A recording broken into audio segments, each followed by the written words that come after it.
So, we are Diceinanger. This is Dragonlance Shadow of the Dragonqueen Campaign 2. If you're watching and you're enjoying this, please consider like and subscribe. I am the Dungeon Master, Dave, the thing says that. To my right, that's Lewis, who's playing Theron. Hello. Beneath him is Craig, who's playing Edda. Hello. See, it works. It's working so far. That side is Josh, who's playing Micah. Hey, yeah. And that's Jake, who's playing Hal. Hello. I do need to apologise to you, actually, Josh, because I did rewatch it just so I could remember where you were. I spent the first half of the last session calling you Micah. No, Micah. Yeah. It's all good. It's all good. But it's Micah. You know what's going to happen tonight? I'm going to be calling you Micah accidentally. So we finished last session. Well, actually, no. I'm going to go deeper than that because we need a bit of a recap. Your boyhood friends who met many years ago in the village of Corval, which I'm going to give you the map of Edda. So this is the continent of Ansalon on Kryn. Corval exists somewhere around here.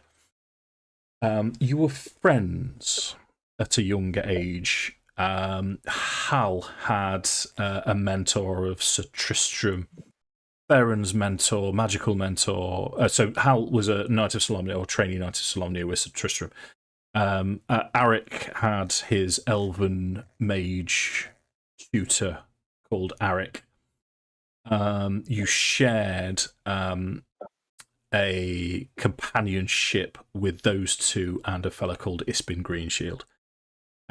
You journeyed here, there, and everywhere. You met through various means, but mostly it was Ispin that brought you all together. Ispin told you loads of tales of his adventures with Becklin, another Knight of Solamnia, and of Cudgel, who he fondly recalls stories of a village called Vogler. So you all went your separate ways. Ispin went his separate ways, travelled a little bit with Edda, but then you got Micah stayed in Corval to help the sick and injured. It was a place of healing. So although there weren't any gods, that was Micah's calling, and you very much stayed. You were very insular in that. Edda was quite the opposite and has been here, there, and everywhere. And Theron has tried to eat his way through Ansalon. Yeah.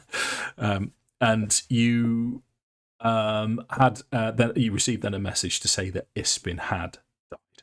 The message you received was from Becklin. And you managed to get either happenstance or you got in touch with each other to meet back in Corval to start your journey to go back to Vogler. So from your map then, Corval here, you'd given yourself a good month, a good 30 days to travel the 400 miles or so to the Vingard River, along the Vingard River to Vogler, which is situated on the north shore of the Vingard River, just to the west of Calaman. You started out on your journey. You met some rather colourful characters on the way. You met I can't remember the names. Oh god, I hate it when we've not played for a while because I always forget people's names. You met Baccharis, Lord Baccharis, and Baccharis the Younger, who, for want of a better phrase, Baccharis the Younger was just basically a knob. Yeah, but you did manage to pick his pocket and find some gnome porn, which I thoroughly enjoyed. And then continuing on your journey, so you're about 5 days into your journey, you got lost and camped down for the night, which is when Micah received the visions and the constellations disappearing, and you all woke up to being attacked by these your own shadows of people that you knew, the people that you grew up with. But through Micah's newfound abilities of Paladine, you were able to vanquish these shadows, which is where we pick up session. If you're happy with that as a recap, I know it's been a while. Hell yeah. Okay. So, as the last shadow is cast aside by these new radiant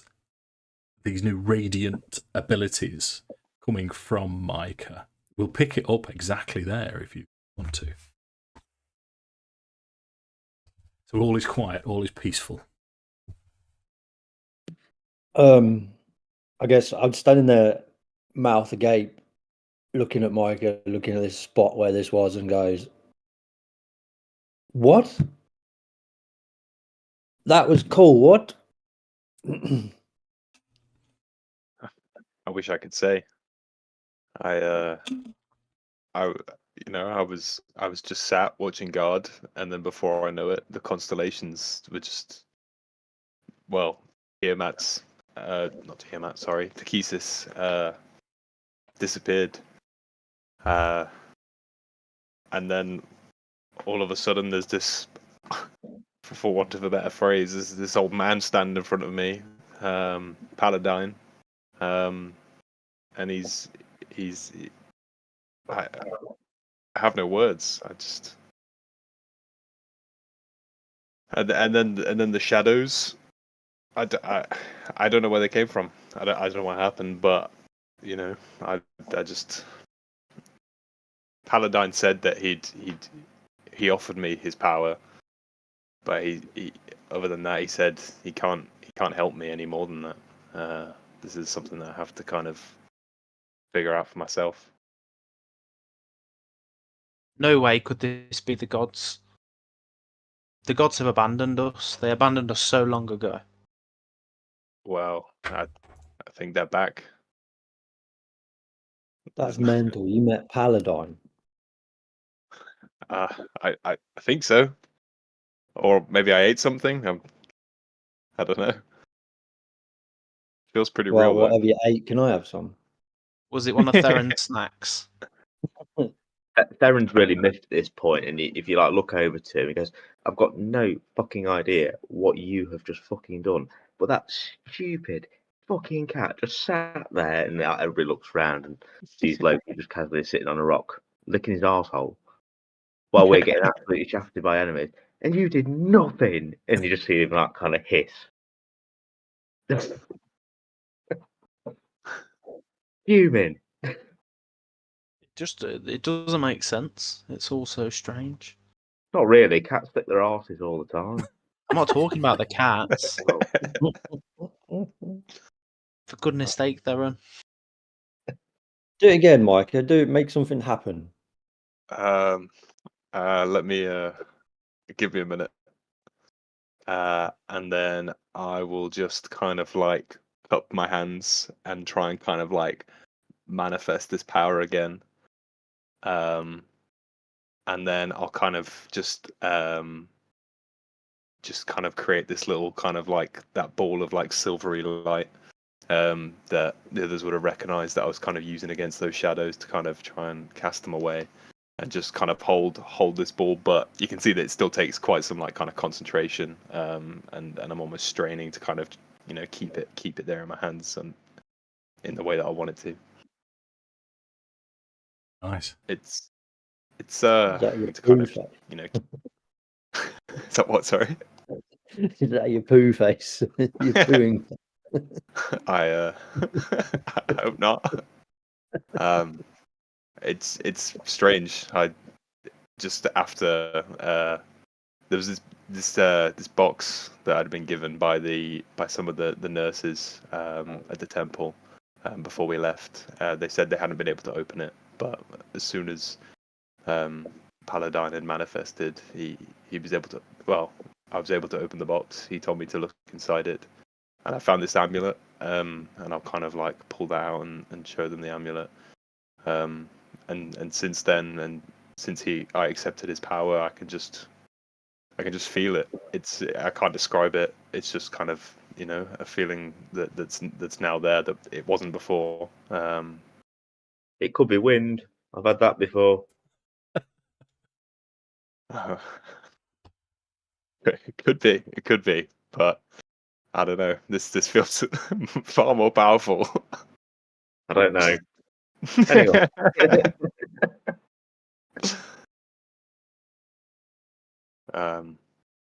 But yeah, it seems something's not right. I think that the gods. Well, Paladine has told me himself the gods are back, and he asked me to spread the word and tell others that the gods are in fact back. Does it not seem a bit strange though that there's just some spectral figures appeared in front of us, or appeared in front of you, and then suddenly these shades have risen from the ground? It just seems a bit Well, yeah, suspicious to me. nothing And if you seems. start going around saying the gods are back, people are going to think you're mental. I think they will, but that doesn't take away the duty that Paladine has given me. This is something that clearly I have to do. So you can see flying in ponds, distributing scimitars. There's no basis. you can now see that as you're having this discussion, you each sort of one at a time. As Mike is telling you about this, you look up into the sky and you can see blank holes where the constellations of Paladine, the Valiant Warrior, and Takesis, Queen of Darkness, used to be, and it's just pure blackness. Are you sure this isn't just some weird illusion? How can stars fall from the sky? I mean, the only way that could be possible is if there's someone else around here using magic, but that's not something that's common in itself. But look up, you can see the constellations are gone. That's what I saw happen when I sat there. And then before me is Paladine. Could just be clouds, really high clouds, blocking out our view. I believe in what I saw. I've been following for some time. I couldn't imagine that I would ever, meet a god himself. I too thought they were gone. Theron's going to kind of like walk over to you and put his hand on your shoulder and go, "Don't worry, mate. You might be crazy, but we still like you. Ain't that right, chaps?" As you go.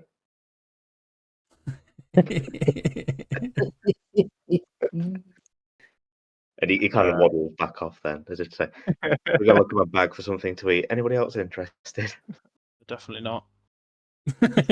Otherwise, we might all be having dreams like Micah.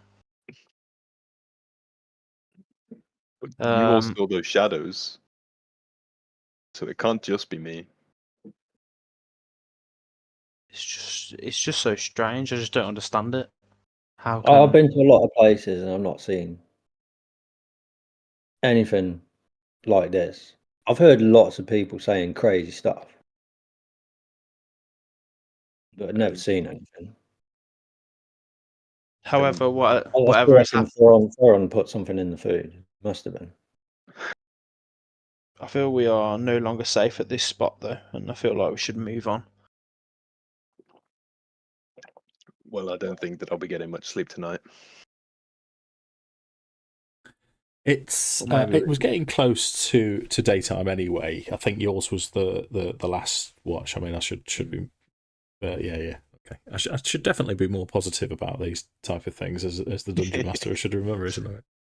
Yeah, so Micah's was definitely the last watch. So as you're having this conversation, the sun does start to rise, and you can still see Solanari, the silver moon, and Lunatari just cresting both together.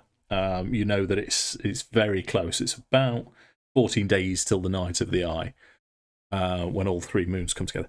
But light comes into your particular grassy knoll that you're camped on, and the threat of the shadows is just totally cast aside.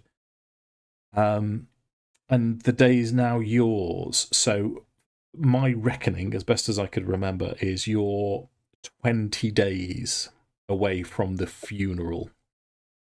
14 days from the Night of the Eye, which, because you have got turned around a few times, journeying through the mountains and then on the other side.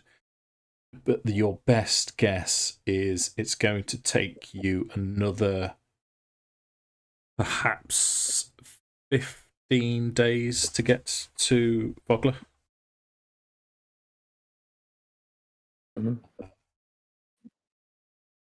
What would you Start like to do? Better start. Where making are we some- on the map, Dave? Again, sorry, it's only just loaded up on mine. Oh, okay, mate. So you are just the other side of the mountain range here. You just managed to get Oh, yeah. through, and you're in a wooded area. Yeah. I think that's where you.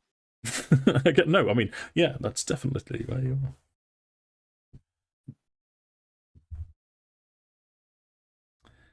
Oh, we just need to get moving more. We need to Yeah, I keep think- moving. We need to put some. Put our feet to the ground. Head forward. Yeah. So I mean, he's trying to avoid any. Put some distance between us and the crazy. Mm.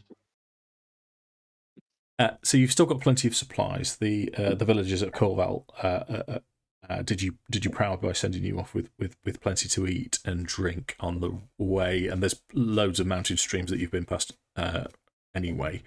It was Hal that was mostly doing the survival checks all the way through.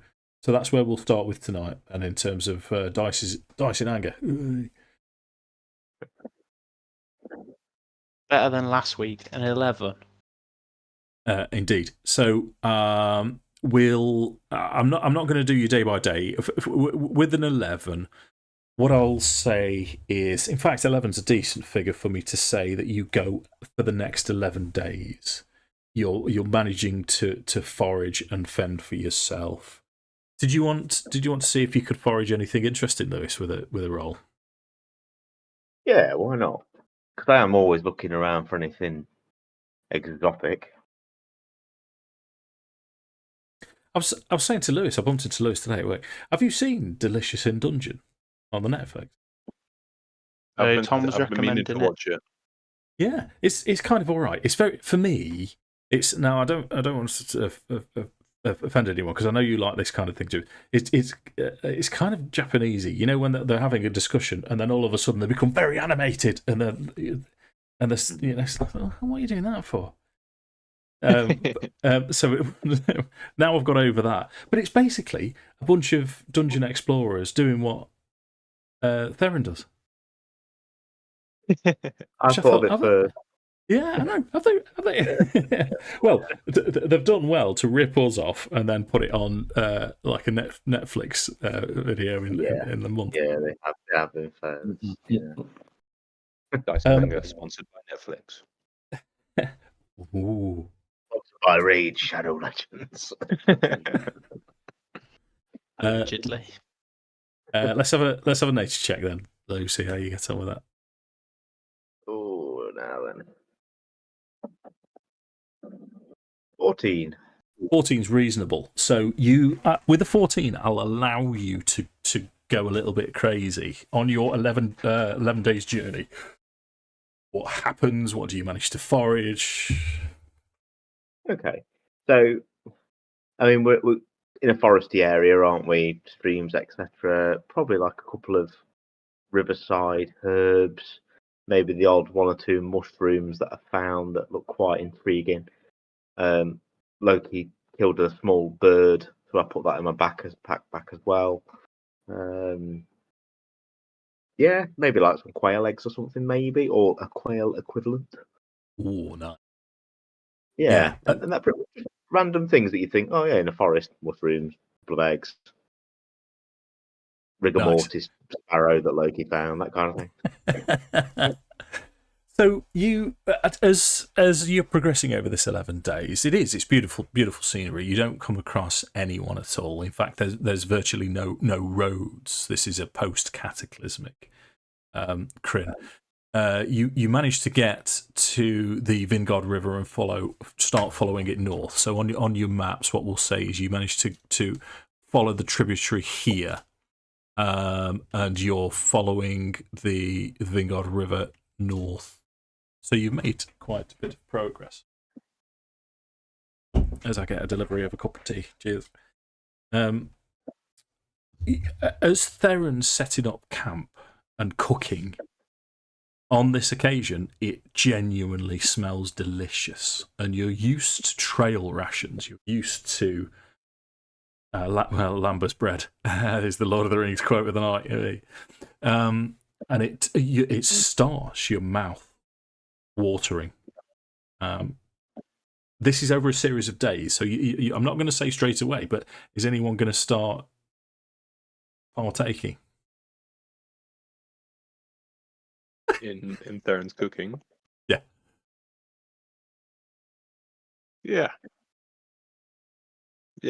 I think maybe after like a couple of days where it's like consistently smelling good, I'll be like, You'll probably tend to find as well, like as you start to think it smells and starts to look good, Theron's opinion of it will be, no, it's not right. It's not right. and the worse it looks, he thinks it looks better. Yeah. So at this occasion, he's really got his hands on his hips, almost in like a young girl huff, going, it's not right. And he's even looking at Loki, going, what do you think? And the cat's almost like sticking his tongue out as if to say, yeah, look, it's horrible. I might just have to get rid of it. I might just have to dump it. It's not going to be edible. I think on like hearing that, I'd like walk over and be like, "Well, do you mind if I try it? It smells pretty good." You can fill your boots. It's only going in the bush anyway. Might have to get that sparrow out, hey Loki. And I'll just like grab a spoon and try some. And be like, "How does it taste?" Delicious. I'll be like, "This is. Have you tried this? This is amazing." No, a chef never tries his own work. As he's almost eating that purple sludge that he's got in his pocket. No, that actually explains quite a lot. Yeah. Theron will almost kind of raise an eye anyway and go, "But you're crazy anyway. So even if you do like it, I'm not going to believe you." How many times? I'm not crazy. I saw what I saw. What did he look like? Yeah. Would Edda and Hal be starting to warm up to the cooking? I know, Jake, you were pulling faces.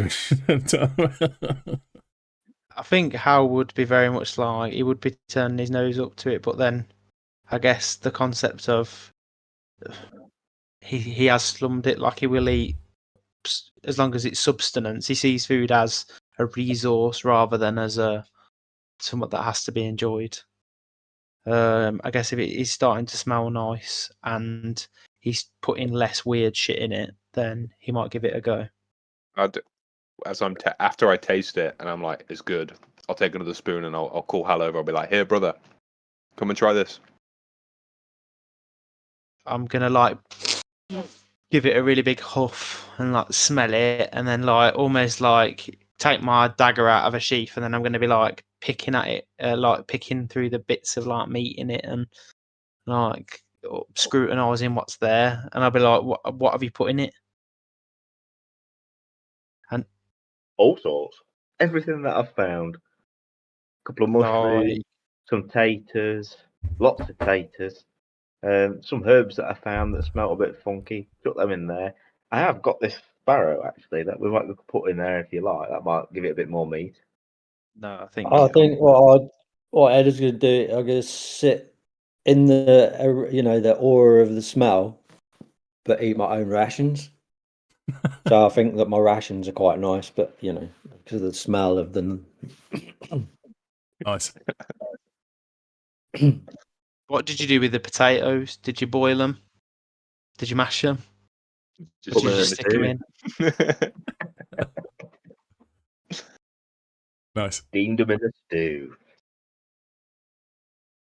I mean, Hal will definitely probably pull his nose up at it, but then I guess it just licks it just a little. It's delicious. It literally it sets your whole face tingling with how nice it is. And on that note, then he'll take like a discreet like he'll almost like shove the spoon in his mouth like, and then like compose himself afterwards like as though he hasn't just really enjoyed it. Like he'll be like, yeah, it's all right. And then like when he's not looking again, he's gonna rub his he's gonna scrape the thickened sauce from around the pot and like lick it off his finger. And no, that's not a euphemism. No finer compliment. How we doing for rations? Are you all keeping a track of rations just in case Hal rolls really shit for 8 times in a row?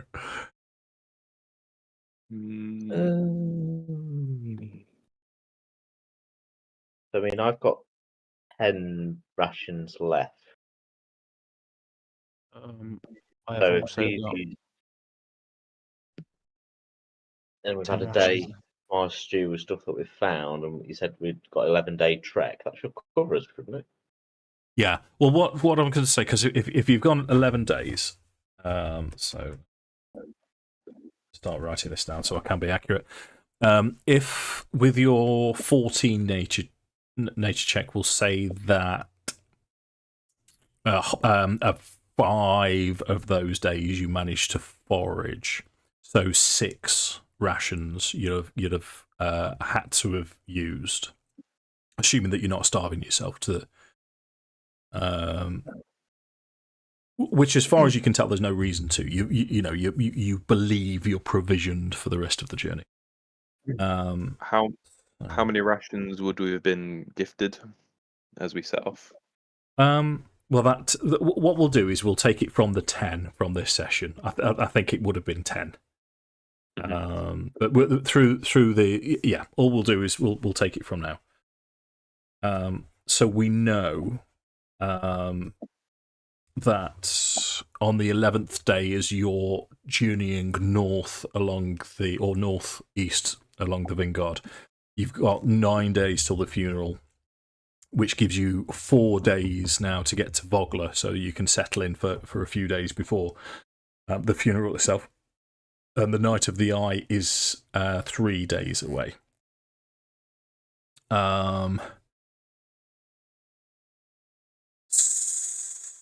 So I'm going to take you to the 12th day. Would I happen to be like feeling anything strange, like as the Night of the Eye is kind of approaching, like any weird? You can, if you want to roll a religion. Yeah. 8. Okay, fine. No.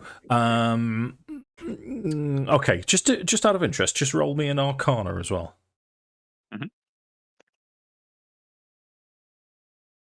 15. Yeah. So in terms of what you've already experienced, being the first prophet of Paladine, Micah does not get any sense. In fact, if anything, you're sort of starting to question yourself now as your fellows are doing what they do, what boyhood friends do, taking the mickey out of something major that's happened in your life, and you're starting to think, are they? No, it must be real. It must be real. But you also remember that the arcane significance of the Night of the Eye is more to do with arcane magic than anything. I mean, Like the gods. the moons are the moons are related to gods. Each god has is a moon, but no, it's not necessarily anything significant. But on the 12th day, you eventually come across a road which follows the river. This is, I say road, it's more of a mud track than anything in this post-apocalyptic post-apocalyptic world. And as you are going through a valley, which is winding around mostly with, I say valley, it's kind of trees either side. From round the corner of a tree, you can hear splashing and panting coming closer to you. And there isn't much warning because it's quite close. And from round the corner, you can see a human boy, possibly 8, maybe 9 years old, red-faced, sweating profusely, running full pelt. And as he sees you guys, he'll say, "Help! Help! Help me!" running towards you. I think I'd kind of approach him and be trying, like asking him, like, tell us what's wrong, what's the problem? But trying to kind of comfort him at the same time. Sure. So as he reaches to you, he's winded. He's obviously ran for his life, and as he stops and he looks up at you and you say, "Soldiers, I was guiding soldiers. He's attacked by lizard. Please help! Please come." Don't worry, boy. We will help. Hal's gonna drop his shield from his shoulder, put it on his forearm, and then he's gonna take his helmet off off the belt. And he's like, "In which direction are they attacking?" He points behind, and he'll say, "Behind. I've just come. They're just round the corner." I reckon we should get off the road quick. Hal's gonna slam his bucket helm on, or his great helm on, and then he's gonna be like, other than the soldiers, is there anybody else that you were guided in, or anybody else with you? It's just the soldiers, and then they were attacked by these creatures. Okay. The soldiers, where were they from? Well, they had strange symbols. They had crowns on their armor. Would that like twig instantly for me? Straight away, yeah. I'm just going to turn back and look at everyone and go, fellow knights of Solamnia, I must go. And then Hal's going to pick up the pace in his walk. He's almost like going to get to like a steady jog. No, Hal, wait. Look, there's people in danger, Edda. Yeah, I know, must go but we don't know save what them. we're wandering into. He's talking about strange creatures. Let me go ahead. I'll scout ahead. You have Strange 2 minutes. creatures, it's never good.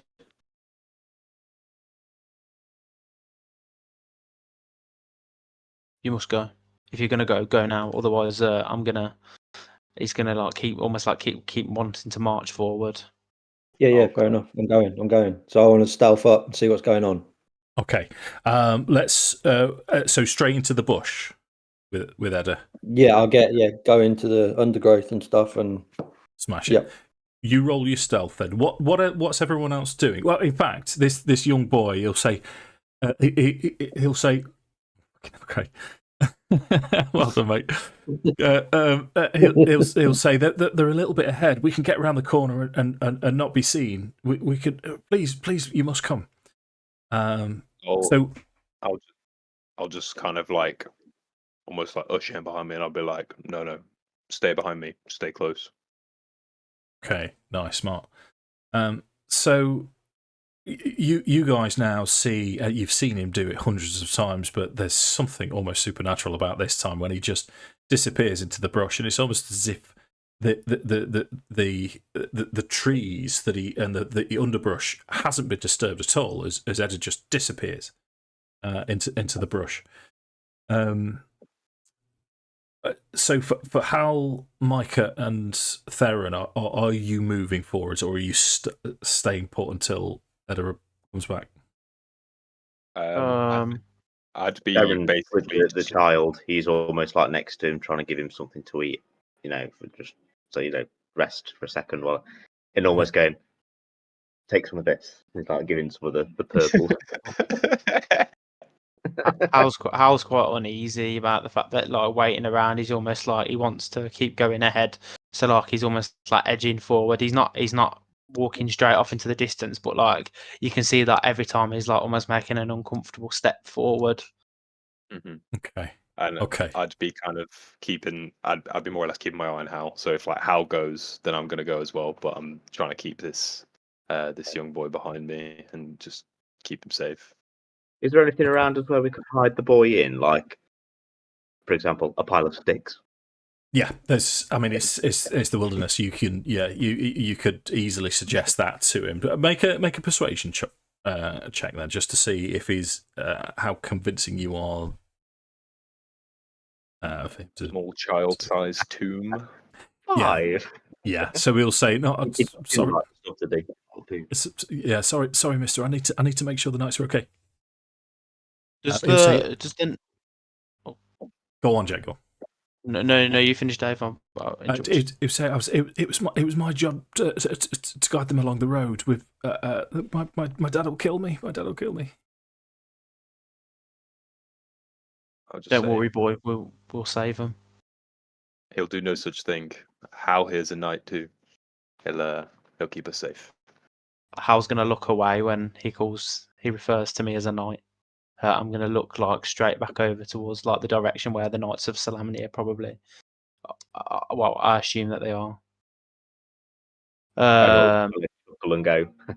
Well, we'll try anyway. If not, we're all dead anyway, aren't we?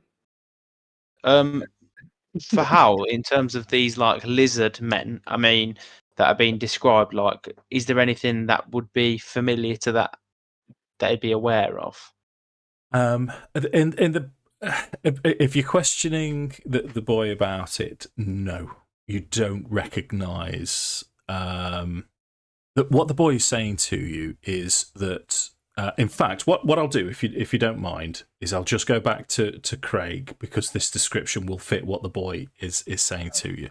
So, Edda, as you stealth through the underbrush, you know the direction of the road is travelling round to the east. So if you go straight across, you're as the crow flies, and you're straight through the underbrush, and you can see just the other side, which is probably only 400 feet away from where your mates are, round the bend. There's a wagon that's been ransacked, overturned. The first thing you see is there's 5 hooded figures, and they look like they're looting this wagon. And there's what looks like 2 human corpses of... you've met knights in Solamnia, you've seen them before, and they seem to be knights of Solamnia, slumped up against the wagons, not moving. You would suspect dead. As you think, right, I'm going to... well, what would you want to do at that point? I don't know, probably count 5 or some, at most 10, just to see if anything reveals itself, hoods come down or anything, but I'm not going to hang around too long. Okay. So as you're sort of getting to the point of your count and wanting to go back, they do move around, and you can hear this language. There's sort of a sort of a deep-throated hissing language as these things communicate. Something that I doubt very much you've heard before. I might ask you in a second which languages you know. But you can see one of the hoods does fall back ever so slightly as the sun catches them, and it's a reptilian face.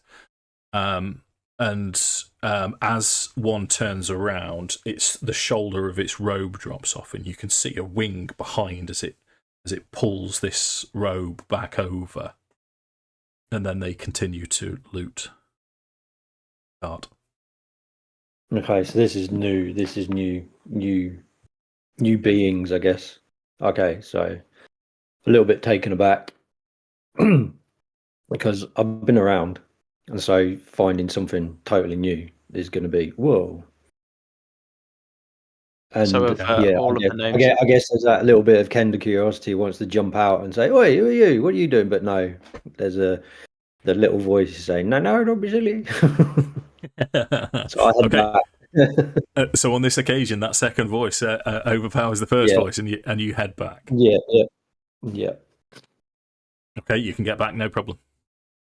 Okay, yeah. So relay the information. There's some there's a cart. It's being ransacked. There's nothing we can do for the soldiers. They're already dead, but there are some weird-looking things there, lizardy things with wings and great big glowing eyes and oh, it's just this weird. It's weird. It's. I'm kind. Let's go. Come on. Let's get them. How There big are you- we talking? Do these things look edible? Oh, I'm sure they are. Really? You're like, Yeah. come on, lad. And you just see Theron charge. He's running Time around. It's not the time to be thinking about food. We need to restore the honour to the knights that have been slaughtered. Theron can't hear. He's gone.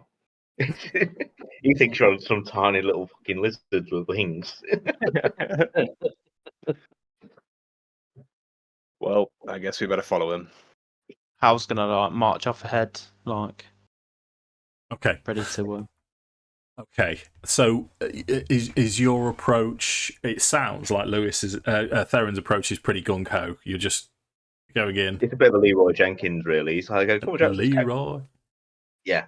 I think I want to try and jump. I'll try and jump back in the bushes and be hidden away a bit. Yeah. Okay. It's just occurred to me because on the on my screen, Edda's on 6 hit points and his character sheet's blinking in that red way. So if you want to click your long rests to make sure you've all got your full use of abilities because you've had loads of time to. Plenty. Yeah. Yeah. Theron's charging forwards. Hal and Micah keeping pace. And Edda's going to give me another stealth check. Like I say, you're as the crow flies, so you can put yourself in position as long as you roll really well. 15, okay.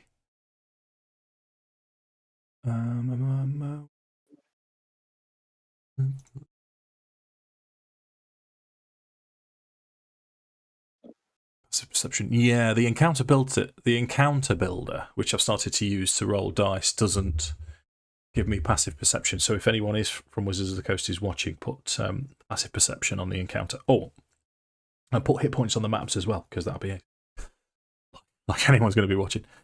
So with a 15, you're pretty confident that you get back to the same position, just at the edge of the forest. And they don't seem to have noticed you when the rest of your party breaks through the underbrush. And this is what you see. So as you jog round the corner, you're not making any effort at disguising the fact that you're running round. And all of a sudden, these draconic forms throw back their hoods. You've never seen anything like this. How I like to start straight away, what I'm going to say for Micah is straight away. Paladine said to you, Draconian.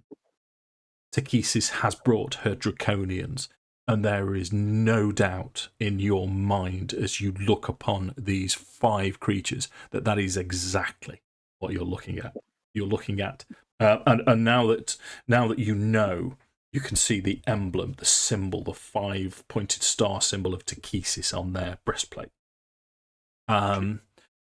As they look up at your approach, there's 4 that seem to be obeying orders of this slightly different coloured one in the centre who looks up and hisses at you.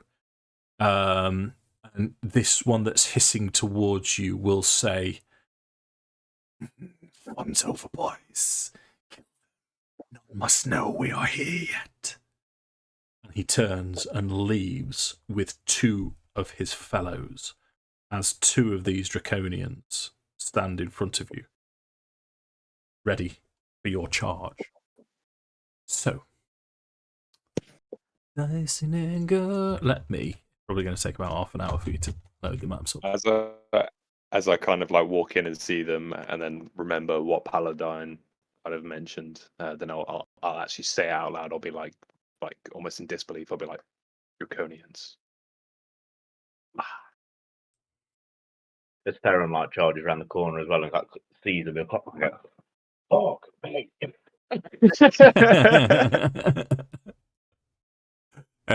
Almost like falling back, himself. Yeah, so you're nice. So you can see these two draconians that are squaring off against you. They're a lot stockier and appear a little bit slower than the other draconian that appeared to be the leader. Hal's already rolled initiative, so if you wish to roll initiative, is yours loaded up, Craig? Are you good to go? Yeah, it is. Oh dear me, I'm having spaz I've attack got here. all of my token though. Oh, here we go. Yeah. Roll initiative. That's what I wanted. No. Right. Now, don't move yourself for a second, though. Let me just save Theron's. I'm a lad. No.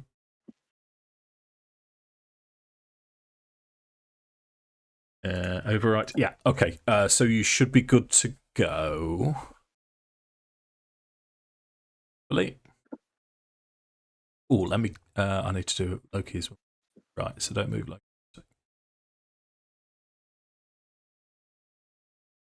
In fact, Loki's still not visible to you. So change that. I'm assuming, as you said last time, he's not involved. He'll probably start on a rock again, licking his arse again, or something silly. Watching, Okay. not helping, chasing after birds.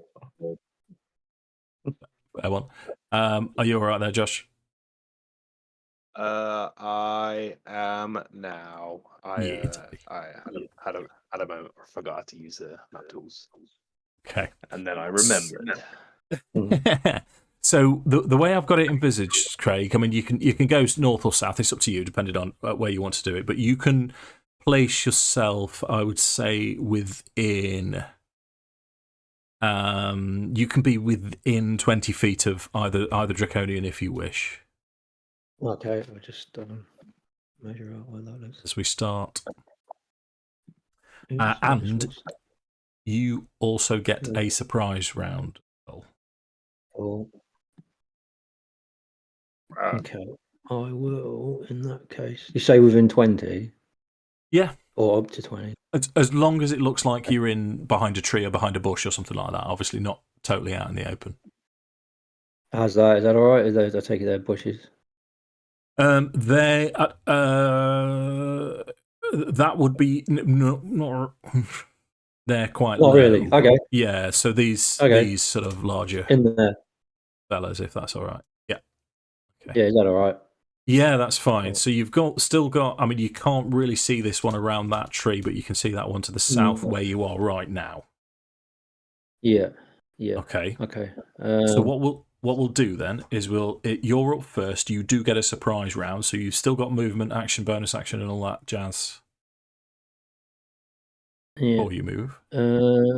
Okay, I will. Oh yeah. Been a while. Just and also, I know it's you probably know. I don't want to tell you how to suck eggs, but because it's a surprise round and you're top, as everyone else doesn't get a go, you'll get basically 2 goes in a row. Oh, cool. Sweet. Okay. I'm just gonna go with a range attack with my hoopak. I think I was just in range when I measured it. Sure. I'll just double check that. Yeah, 35 feet. So attacking this one here. Okie dokie. So you're rolling from a stealth position, which is roll with advantage. Yep. Advantage roll. Come on, Craig. Come on, mate. Oh, fucking hell. So that's double dice on your hoopak, double dice on your sneak attack. Yes. Boy. Dickin' boy. Hit him with a hoopak. And then double dice on my sneak attack as well. Yep.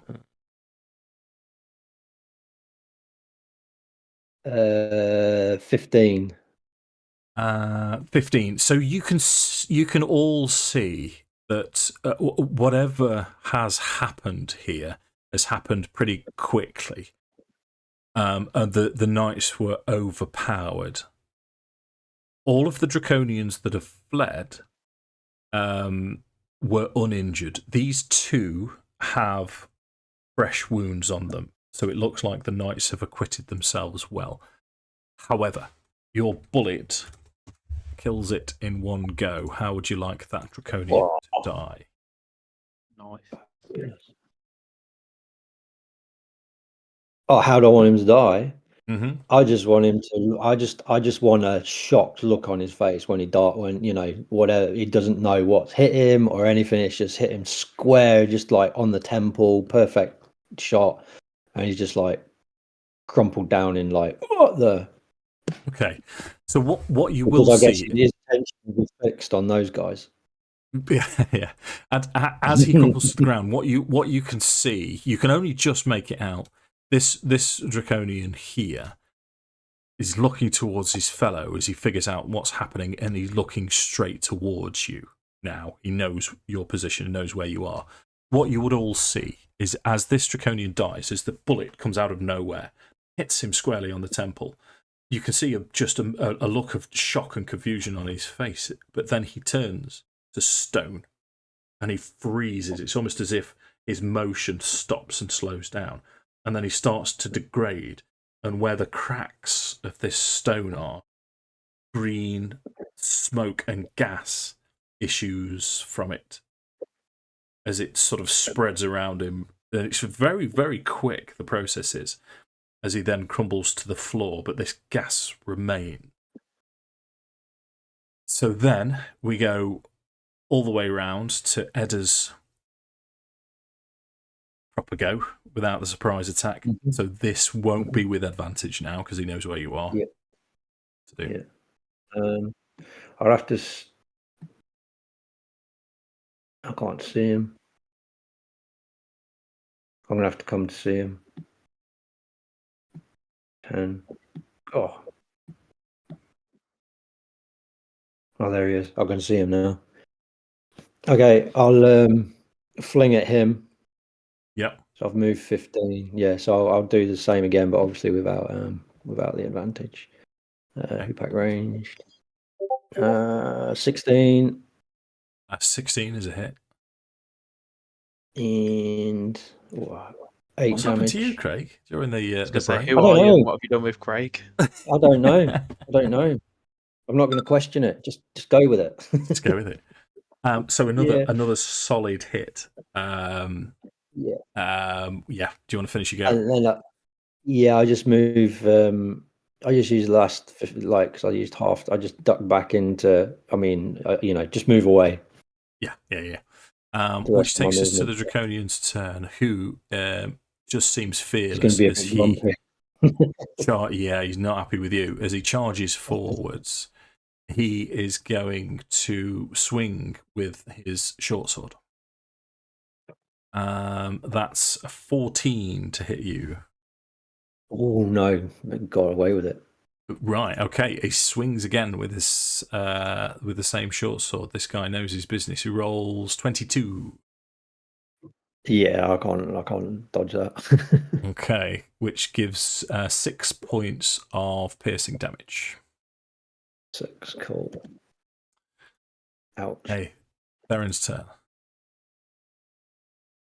I'm gonna launch a firebolt at him. Okay. Are you? Can you? You're going to struggle to see him from where you are, mate. That tree looks like it's in the way. Okay. I can see him now. So onto the cart. I'm going to take 5 feet of movement off you to get onto the cart. Yeah. So 5, 10, 15. So you've moved 20. Looks like he's behind cover still. So it's going to be a difficult shot unless you want to move a little bit more forwards. I've got 40 feet of movement anyway. So. Oh, yeah. Oh, of course, you've got your... yeah. Okay, that's a better angle, slightly better angle. I can move more if you want me to. Well, yeah, one more and then it... I have mobile, so difficult terrain doesn't cost me extra movement. So would that? Okay. Yeah. No, you. Yeah. Given what you do as well. Yeah. You. So how would they see Theron moving over this terrain? He'll kind of, well, for a bit of flavour, he'll turn up there and go, "I know," and he'll literally like run, and you just almost graceful like a dancer. You just see him spring onto one foot, and he almost like does 2 or 3 steps, and he's over the cart before you know it, into almost like a forward roll as he sees it, and then charges up his firebolt. Nice. So if you move one more forwards, it'll be a clean shot. Yeah. One up. Oh, we hit for flavour now. Natural 20. Well, gentlemen. Go on then. Roll your damage. 12. Okay, so let's take it back. Start to finish, you've got this dancer's grace. You've done your. How does it die? So he's jumped over, he's done the forward roll almost, and he sees it, and you kind of see a bit of a flicker in his eye as the fireball produces in his hand, and he almost just goes like that and just launches it as he rolls, and it blows it away. Nice. As it dies, as it blows a chunk off him, everything turns to stone. But this chunk that's removed from him, you can see gas now pouring out all around. Unfortunately, it's poured all around him, but also in the direction of Edda, as I'm going to ask Edda to make a Constitution saving throw, please. Pardon me, I've finished my tea. It's making me burp. There's just a quick one. There's someone there it is. in the YouTube chat that probably needs blocking. I have no idea how to do that.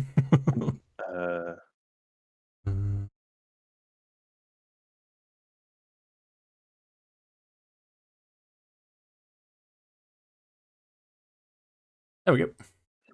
All of them need blocking. What a bell end.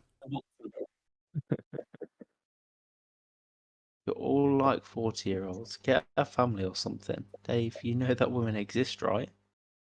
Wait. And they don't care about it. Guy on the bottom right looks like his wife left him for BBC. Is that in the YouTube chat? Yeah. Yeah. And then we need to block BBC guitar. I can only Are we see. being, I are can we only being see trolled? like. We're getting We're attention. being like Hard. royally trolled. I can only Oh, see like from any BDSM pros in the chat, but I can't see anything before that. So there's Pradula, who's the one that's like proper like hating. Ugly Enjoyer, who just said sup nerds. And then BBC Guitar, who said any BDSM bros in the chat. There and you then go. started casually throwing out the N-word. What a lovely man. What Oh, a and lovely David man. Gilby. What did they say about publicity there? There's somebody else that's now doing the same thing. David the Ugly Erd. I can't even see this. Oh yeah. Brilliant. Right, where were we? Oh no.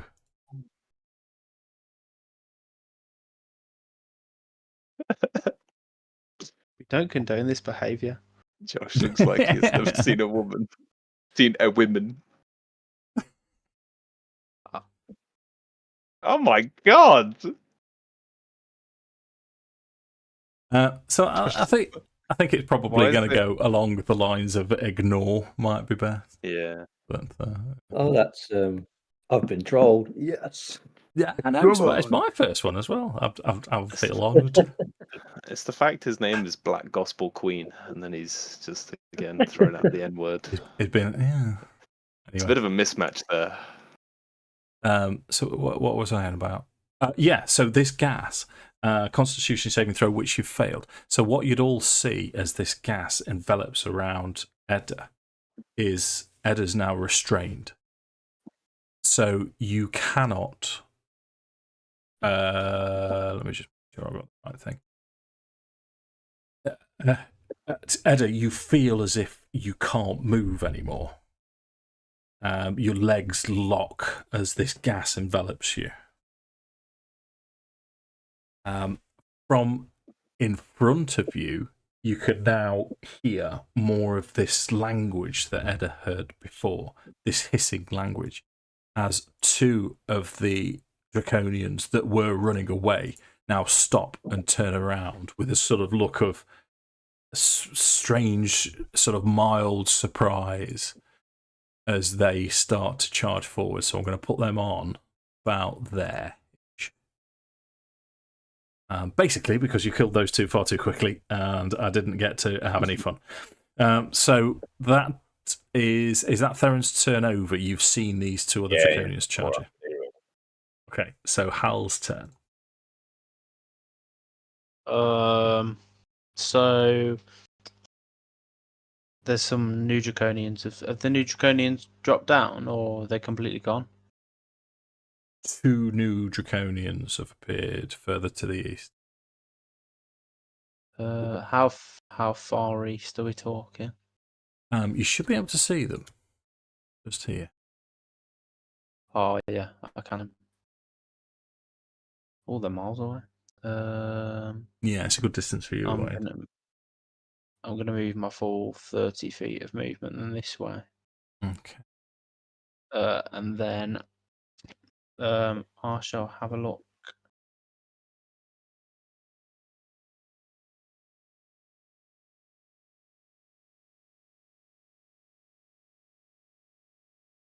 Have I got it ranged? Yeah, I've got a crossbow, so I'm going to take a pot shot at one of them. Okay, which one? The one that's like directly in front of me. Okay, righto. I'm going to call them bars 1, Draconian bars 1 and bars 2. So that would be bars 2. Yeah, so that's 22 to hit. Okay, that With hits. 2 points of damage. Ooh. Okay, anything else from you? No, I'm good. Okay, Micah's turn. Sick. Where is everybody? Okay, I am going to move up, so I'm about level with Hal, and then I think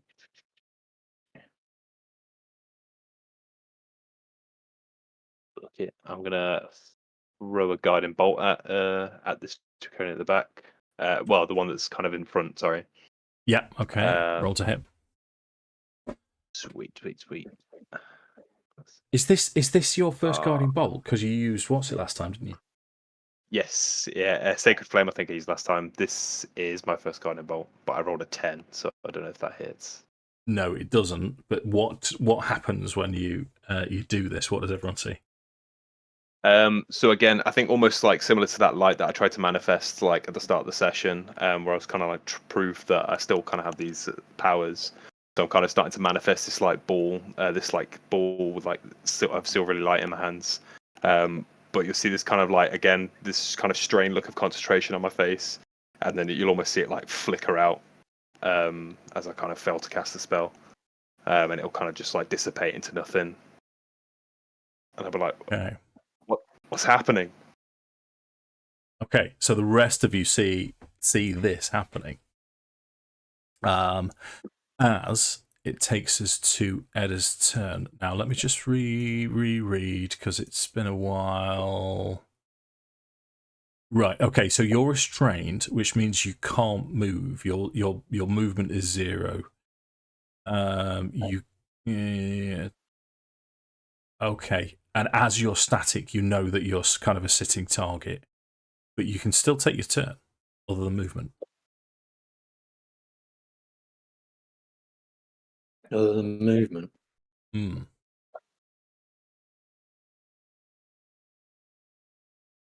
That's weird. So that's a crazy question. Does that mean I can attack? Surely Yep. not, because that would be movement. Wow. Okay. Yeah. Draconian, its body turns to stone and releases petrifying gas. The creature within 5 feet of the Draconian must succeed on a Constitution saving throw, or be restrained as it begins to turn. Yeah. The restrained creature must repeat its saving throw at the end of its turn. So at the end of this turn, you get to make another Constitution saving throw. But the restrained condition says that your speed is 0, can't benefit from bonus speed. Because you're a sitting duck, attack rolls have advantage against you. Attack rolls against the creature have advantage, and the creature's attack rolls have disadvantage. So there you go. So you have disadvantage. I don't think I can reach the one that I can see anyway. I think he's just out of range. Let me just check that. Yeah, he's just out of range, so I'm really quite stuck. I might ready a dodge. I think, yeah, I'm not going to allow that, mate, because dodging kind of fair is enough. movement related. Yeah. You could, Yeah, in theory, hold your action if they come into range to trigger your action to shoot your back out. Oh yeah. That makes sense. Okay. Yeah, I'll do that. Yeah. So that's we'll say it's their turn now. So the bar's number 1 is going to charge forwards, and he's kind of got. I mean, he's got 4 targets. So what I'm going to do is I'm going to get Jake. Would you roll D4 for me, please? I'm going to start with number 1 with Edda and number 4 as Micah.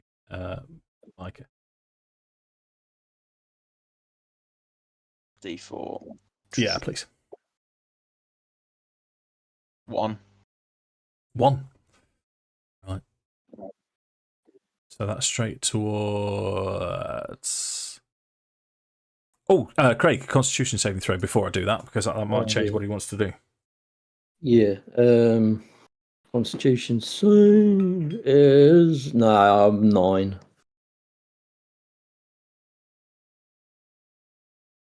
9 failed. Right. So yeah, I think I used all my good rolls up. Yeah. So what you're going to see now is as Edda's poised with his pack, as the Draconian turned to stone, Edda is now from toe upwards going to start. You can see he solidifies and turns to stone himself. You are now petrified. No. Yeah. So the petrified Success. Yeah. The petrified condition is creature is transformed along with any object it's wearing into a solid inanimate surface, usually stone. Your weight factor increases by 10. But you do cease to age. Nice footnote. So you're incapacitated as the condition. Attack rolls against the creature have advantage. The creature automatically fails strength and dexterity saving throws. You've got resistance to all damage. A creature is immune to poison and disease, although a poison and disease already in the system is not suspended and not neutralized. Okay, good to know. So what I'm going to change. Yeah, I'm going to change that roll that you did for me, Jake. Can you roll a D6 and we'll do a D3 between the. So Hal will be 1 and 2. It's Hal. It's Hal. I'm not getting your rolls up for some reason today, Jake. No, not that it matters. So it's Hal. So okay. I rolled it on D&D Beyond. Yeah, it's all right. It'll probably catch up sooner or later. Right. So how I'm going to style this then? It's a dash straight towards you. As the Draconian, you can tell that these sort of short, stubby wings, these weren't meant to fly, but it can glide. As it goes on all fours, puts its short sword between its mouth, goes on all fours, goes onto the edge of this wagon and leaps, and then just glides as it draws its short sword again, ready to attack. But that is its whole turn. So, Lewis, would you roll a D6 for me? And I shall do the same. 1, 2, 3, 4, 5, 6. 3 is going to be towards you. But again, it's a dash. This one is going to angle himself more towards Micah as well at this angle. So that takes us to Theron's turn, as you've got this Bars Draconian in front of you. Okay. I think I'm going to cast Mage Armor. Okay. So action, cast Mage Armor. Yep. Anything else? I'm just having a Billy Butchers at this.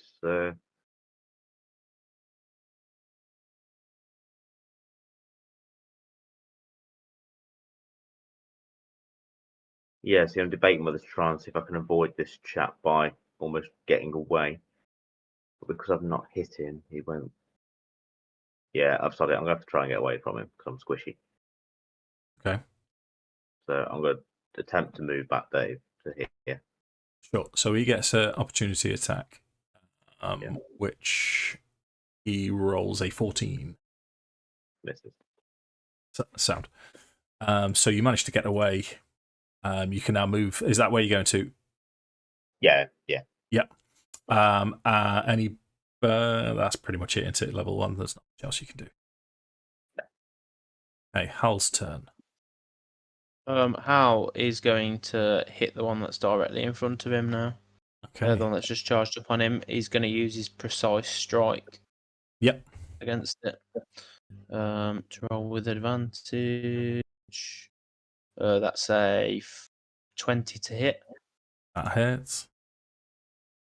So that's 1d8 plus 6, 12 plus another d8, which is. Oh, yes, so 20 points of damage. Christ, level 1. It's not quite enough. These are fresh, uninjured Draconians as they're charging towards you, but you take a massive chunk out, stagger him. He looks shocked that and anyone like you can do so much damage to it, but he's still coming on. Anything else from Hal? No. Like, he's just going to stand there, embrace with his shield now. Nice. Takes us to Micah. Julio. I am going to sidestep around this Draconian. And then I am going to kind of like almost like call out to Hal and shout like, I'll just shout like, brother! And then like stretch my hand out, and then I'm going to cast Sanctuary on him. Nice. Okay. So again, so you see again as I kind of like throw my hand out, you'll kind of see this like wispy silvery light kind of shoot out the tips of my fingers, and it's kind of just gonna like hit Hal, and then almost like you just see this like this flash kind of like encompass and like wash over him, and then there's kind of like this silvery like hue that's just kind of like it almost looks ethereal. It's still kind of like floating around him whilst the spell's on. And then with my other hand, I'm then going to kind of reach out, place it on this Draconian's head, and then cast Sacred Flame. Okay. So is Sanctuary a concentration spell? Sanctuary. Don't think so. No, it's not. Okay, cool, no worries. So your Bars Draconian is going to make a dexterity saving throw. Okay. Rolls 4. That will be a fail. Okay, this is the one in front of you. Yep. Yep. Okay. Roll your damage. So that's 1d8 of radiant damage, and it's an 8, baby. Nice. What does Sanctuary do? So any creature that tries to attack you has to make a Wisdom saving throw first, and on a fail, they have to either pick a new target or the attack fails. I think that's all of it. The spell doesn't protect the warded creature from area of effects such as explosion of a fireball. If warded creature makes an attack cast a spell that affects an enemy or deals damage to another creature, then the spell ends. So basically, just until your next turn, or until you make an attack or whatever. Yeah. And Okay. then, yeah. That's so me. that unfortunately takes us to Craig. You're still petrified, so we have to leap straight over you.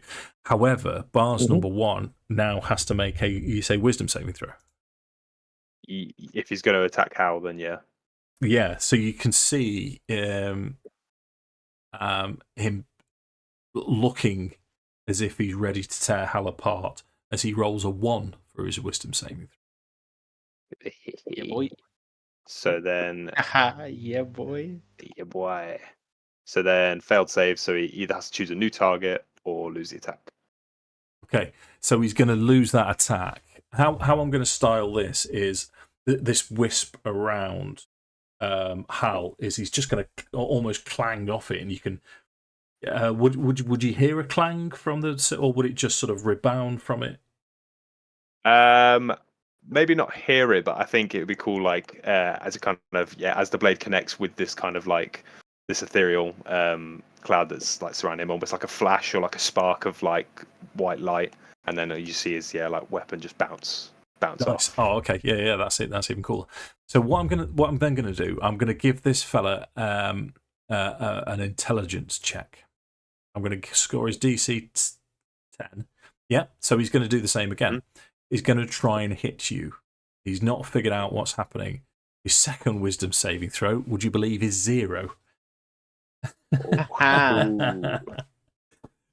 So exactly the same is going to happen again as he's, but then as his swing miss and it's the flash of light, he sort of spins towards Micah. So he now knows what's happening, as it is the second Bars Draconian's turn, who is in front of you. He is now going to swing his short sword towards Micah. First attack's a good hit, 22. 22. Yeah. Well, yeah. That hits. Okay, that's 3 points of piercing damage. Okie dokie. As he takes a second swing, rolled well again, 18. 18 misses. Oh, is it if it meets it? Meets it, beats it. Is it hit if it meets it? Okay, so my AC is 18, but I would like to use my Gift of the Metallic Dragon feat. Okay. Protective Wings, so when you or another creature you can see within 5 feet of you is hit by an attack, you can use a reaction to grant a +2 bonus to the AC to the target's AC against the attack roll, potentially causing it to miss. Sound. Okay. So you can't fail at that, really, can you? Nay. So yeah, I've rolled the damage for that, but it misses anyway, so that doesn't matter. That's He's a draconian, not a horse. But Theron's turn. That's a rectangle or something. Yeah, I was fiddling around with the things while we're talking. I didn't realise it would do that. What? How did you do that? Magic. I'm a wizard, you know. This here is this Max on mobile anyway? Is that a bush? Yeah. Yeah. I don't think I can do this because I'm very limited. Because even if I hit one of them with a spell, it's going to affect. If it hits, it's going to affect one of you, isn't it? I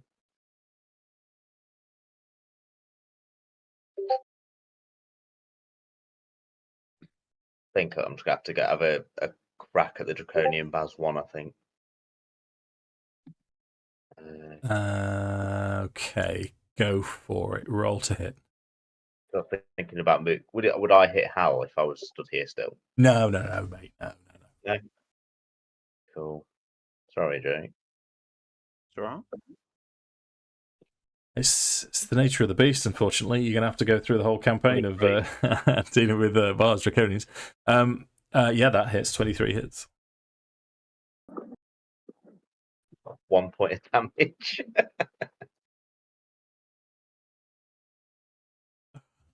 Okay, so you knock him aback slightly. It's not enough to kill him. Anything else from you?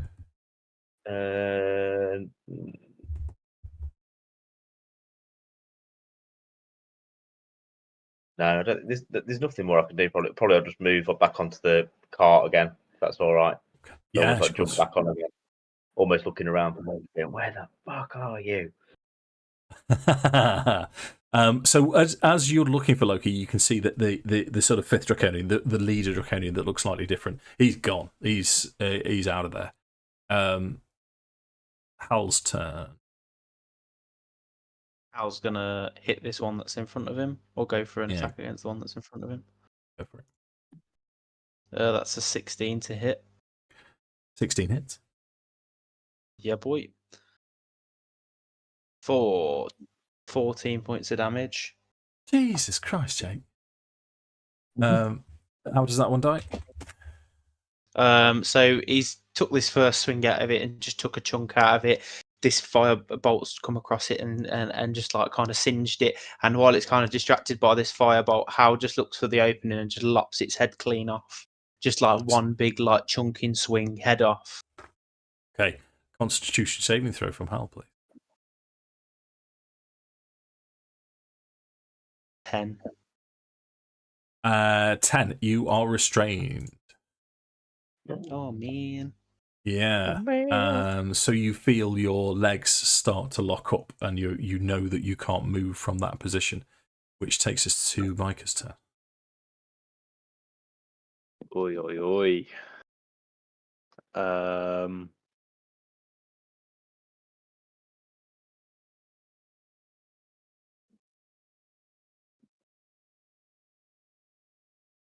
Okay. I'm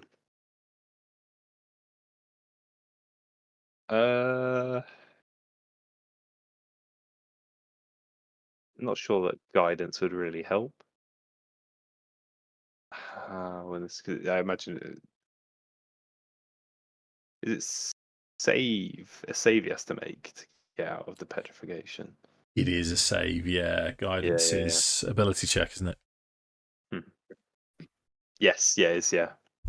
Okie dokie. In that case, I am gonna almost like out of frustration, like just try and like punch this draconian in the head. But as I kind of like connect my fist, I'm gonna use Sacred Flame again. Okay, nice one. So that's a dexterity saving throw for the Yes, please. It's 15 he rolls. 15 saves. Yeah. Yeah. So as you throw forwards and you've got this build up of divine energy, he just pushes it aside. Anything else from you? Oh man.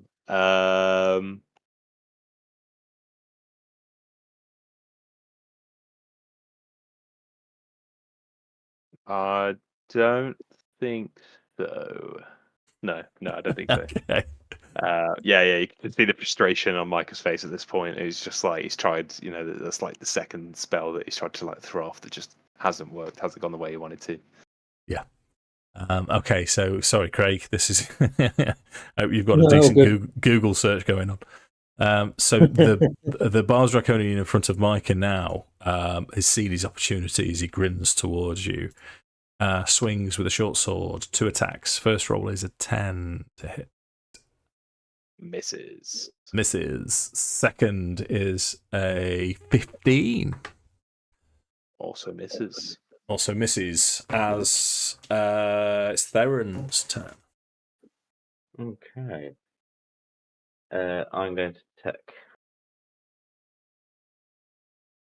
a step here. I'm just trying to calculate some distance at the moment. I found this cool little tool. See how you can draw shapes and shit? Yeah. But I don't know how to get them off.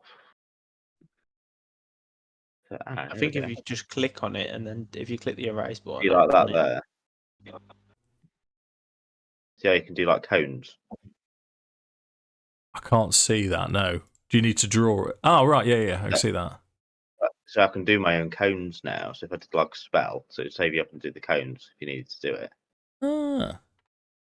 Okay. Yeah, Cool. it's what I do. What I was playing with. But yeah, so I don't need the cone. I just thought I'd show you. I'm gonna have another Cool. go with the firebolt if that's okay. That's him. Yeah, sure. Roll to hit. 24. That hits. Okay. Come on, Lucy. 7. Better. Still not enough to take him down. Anything else from you? He's almost gonna like dash across to Hal as if to see why is he restrained. He's kind of jumped down like a thing and why are you stood still? Launches the firebolt as he does it and runs over and goes, "What are you doing?" So you can see now as this green gas emitted from the draconian, as it is enveloped Hal, you can see that his legs are literally turning to stone.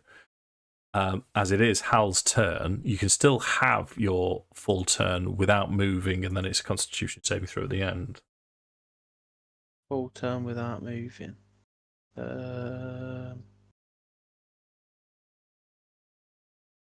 He's just outside of my remit to get at him.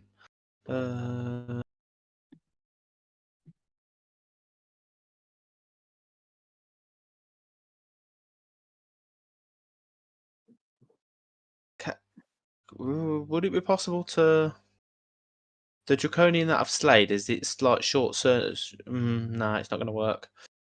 No, I'm not going to do that. Can I just shoot a crossbow bolt at him? Absolutely, mate. Yeah. You'd if you're carrying a sword and shield, you'd kind of have to. You definitely have to drop one, if not two, of those. Yeah, I'd happily drop them because I'm kind of stuck in place at the moment. Okay. That's only a 13 to hit. 13 misses. And then your Constitution saving throw, please. Don't let me down. 14. Passes. So let me just double check. I believe. Excuse me, is that tea? It's making me burp again.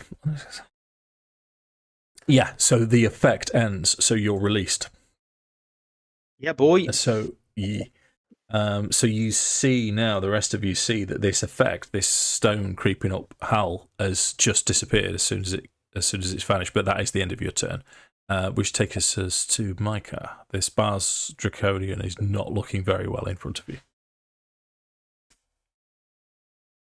This Mince rat it. bastard. Mince it. Slice it. Dice it. Chicken fry rice it. I am going Show it to... the name erotica. On the head. Go to horny jail. I'm just going to try again. Try for another swing. Same thing. Go to punch it around the head. Sacred flame on connection. Rolls a 16, Come on. mate. Yeah, you motherfucker! Okay, cool. And that... That's what the one node said to the other gnome. Motherfucker. Okay. Yeah, It's in the MILF side of the name erotica. that's me. Great turn. So that takes us to the Bars Draconian, who is relentless in. You would have expected fighting goblins, hobgoblins that have run by now, but these things seem fanatical as the symbol of Takesis just all of a sudden seems all empowering as it's going to swing towards Micah. Again, 17. This is okay. Your AC is pretty good, mate. Oh, here we go. 21. Yeah, that hits. Yeah. Big time. Okay. That's going to be... It's poor. That's only 2 points of piercing damage. Woohoo! Yeah. We're just like slapping at each other. Both missing. Theron. Okay. I'll go with the oldie faithful. We'll just throw another firebolt at it. Okie dokie. Roll to hit. Natural 20. 2d10 damage. 14. Okay, how does the last one die? So Theron's still looking around for Loki and kind of looks over and sees him playing with one of the dead horses, like manes from the balls, and he's almost like scratching it and doing cat things with it. Oh, sake! So he just starts running and goes, "You!" Launches the fireball at him and then just starts running towards Loki, paying no attention as he just sees this dragon. Okay. So Josh's turn. Constitution saving throw, please. As the Okey-dokey. draconian turns to stone and this gas leaks out of the crack. Oh, sorry, that was the wrong roll. No, that's fine, right? That'll do because you rolled a 19. Yeah. So you shrug off the effects of this gas first time. So the other draconian has disappeared and started to run off into the background. You've got the two dead knights of Solamnia and Edda that's turned to stone. No further combatants. What? For those that can, what would you like to? I am beelining for Edda. See what I can do. I'm beeline for Loki. Okay. So let's do Micah first then. Would you make me a medicine check? I certainly would. Ba-da-ba. 13. Okay. 13.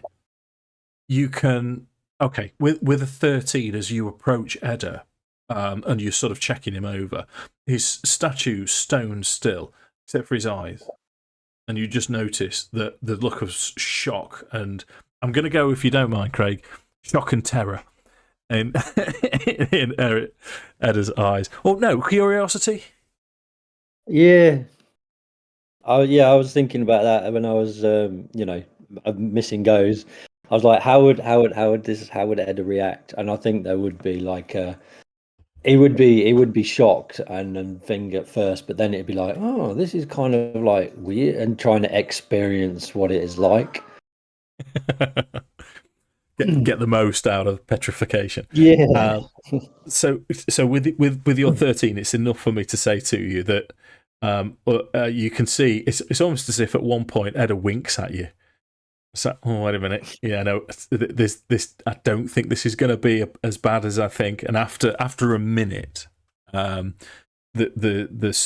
stone effect starts to crumble from Edda, and you're able to move again. It's just totally. It's specifically a minute though, which in D&D terms is 10. Is it 10 rounds? 10 rounds. Yeah. It's a long time. Yeah. That. Petrification. Yeah. But in terms of Loki, so what's Loki doing now then, Craig? Oh, so Craig. Sorry, Lewis. So basically, Theron like jumps over the other cart and like literally stands up and sees him and points at him and goes, "You, where were you?" As he sees him playing around with it, and as Loki just kind of turns around and does the whole big cat eye things as if to say, yeah, you can't be angry at me. So Theron jumps down and goes, can't be angry. And then as he's looking down, he sees in the horse's saddlebag a carrot. And he goes, huh, good work. And he like picks his carrot out of the bag with a little bit of horse blood on it and goes, puts it in his bag. Nice. Well, as you're looking through the rest of the bags, the carrot leads you on, and you can see a good 8 days worth of food and water lying around. So you can be as descriptive as you like with what food that you find. Bearing in mind you're finding it from Knights of Solamnia, so it can't be too exotic. Yeah, so like a carrot, maybe a couple of apples, and maybe some oats, where you could make like a decent portion of porridge, maybe with water. Sounds good enough to me. Anything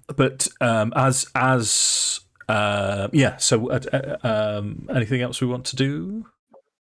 So, I mean, whilst Theron's rooting through the bags and messing around with Loki, Micah's doing his checks on Edda. Hal's going to go up to... Because is there just 2 dead knights of Solamnia, or is there more than that? No, they are Knights of Solamnia, and they are clearly dead. Yeah, but is it just the two of them? Yes. Yeah, so Hal's going to go up to the first one that's closest to him. He's going to close the knight's eyes, and then he's going to almost like start repositioning them to try and get them into a position where he can get the bodies ready for a burial. So he's going to like start almost like laying the first body down flat whilst the other bits are going on, and once Micah's done his thing with Edda, and Edda's eventually become unstuck, like he's then going to start kind of prepping the second body as well, and he's going to like gather up their weapons and their belongings, and he's going to kind of like prepare them for a burial. So he's going to like lay the swords over the top of them, and then find some linen cloth, and then he's going to kind of start wrapping the bodies up. Okay. So in terms of what you find as you're doing this, you do find a sack of 40 gold pieces. And there's 2 serviceable long swords as well. Sorry, I beg your pardon. There's 3 long swords. I mean, from Hal's perspective, he'd want to ensure that they're buried with their weapons. So from his perspective, he's got a functional sword. It's clean. It works. He's sooner bury them with their steel. Okay, It's like a sign of honor. Yeah. So it'd take you all a while to do this. Behind you, the boy that was following you on is sort of poking around the bushes, looking as if he doesn't know what to do with himself. Would you like to do I would anything with it? probably once I've see that Edda's okay, I'd probably kind of circle back and go and look for him and make sure he's okay. Yeah. Okay. So he will say, "Yeah, that was amazing. What? Never seen anything like it. How did you all? I mean, he was throwing fire, and you. Why? What was that?" I'll just be like, just slow down a second, just take a breath, and then in all honesty, I'm still trying to work out what's going on with me. Theron, he's one of a kind, but I imagine that a lot more of this might be starting to happen soon. Whereabouts are you from? He will say, "My village is just half a day further to the west, to the east along the road. I was just guiding these knights to the next village along." You'd sort of be vaguely aware of positions of villages along the road. Mm-hmm. I'd just ask him, like, can you do you know the way back? Can you get back safely? Yeah. No, I can. Say what, Craig? Are we going that way anyway? It's kind of, yeah. You're going Right. sort of northwest, and he's west, but you can make a trip there, no problem. Yeah. Okay. I Well, reckon it'll be worth it. okay. Yeah, I'd be able to take him back if we're headed that way anyway, and then just say like we'll make sure you get home safely. And I'll say, if people ask, just tell them what you saw, even if they say that it sounds crazy. Just tell them that the gods are back. You need to stick the word "baby" on the end of that, the way you presented it. Baby. So he will. What I'll say, I'll just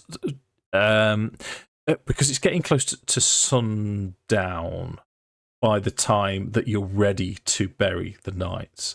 And before this, the boy who would have identified himself as Reese will say, I really must be getting back. I know the way. It's kind of you to offer, but I'm sure I'll be fine now. If it looks like you've got further work to do, I'll be fine. It's not safe, boy. One of the draconians, they managed to get away. They were unaccounted for. I don't feel comfortable letting you go on your own. Okay, he'll say, "Well, I must be back before nightfall. They'll come looking for me otherwise. I don't want them to come out and get into trouble. They need to stay where they are." That's fair enough. Let us. I mean, so with respect of like getting the bodies ready to bury, are they? How would we have dug a grave by now, or are they? It's going to take you a good while. What I'll say is it's almost guess, like, nightfall. Can we burn them? I was just about to say that. Can we load up onto a cart and then just torch them? Almost Done. higher. Yep, that's a lot quicker way of doing it. Well, and what we'll say from here on out, because I'm quite happy for you to generate lore of Knights of Solamnia. So if a traditional burial would be to burn them, which also begs the question, because then their armor is battered and non-functional, but burning the swords wouldn't make any sense to me.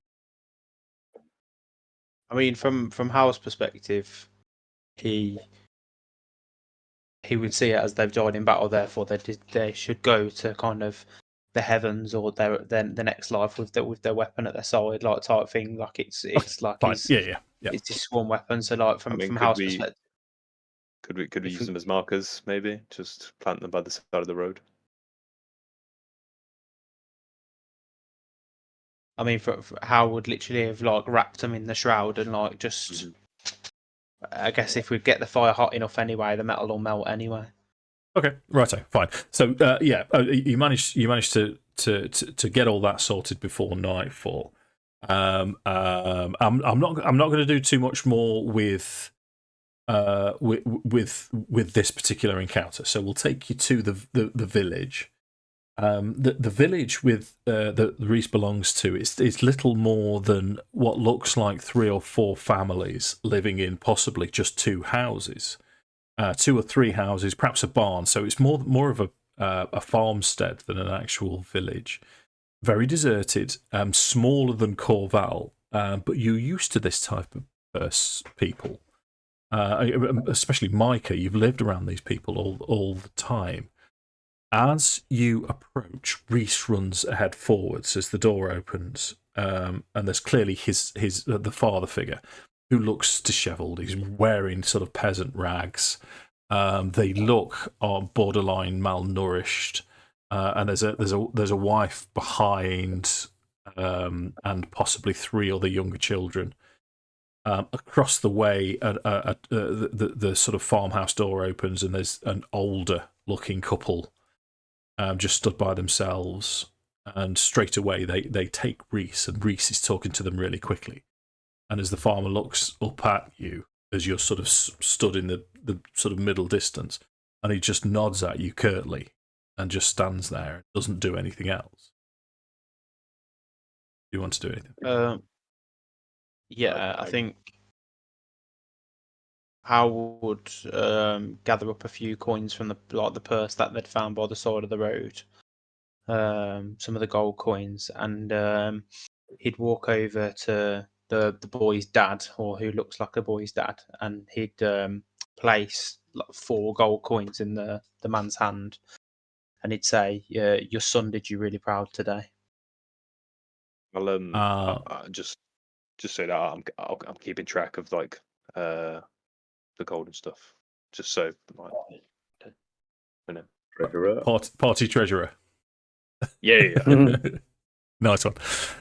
So he'll sort of nod back. He's not used to this. You can tell that he's wanting to protect his family. He doesn't know where he stands with you guys. And as you offer this gold out to him, he looks at the symbol of. Are you? I forget. Jake, is Hal wearing sigildry?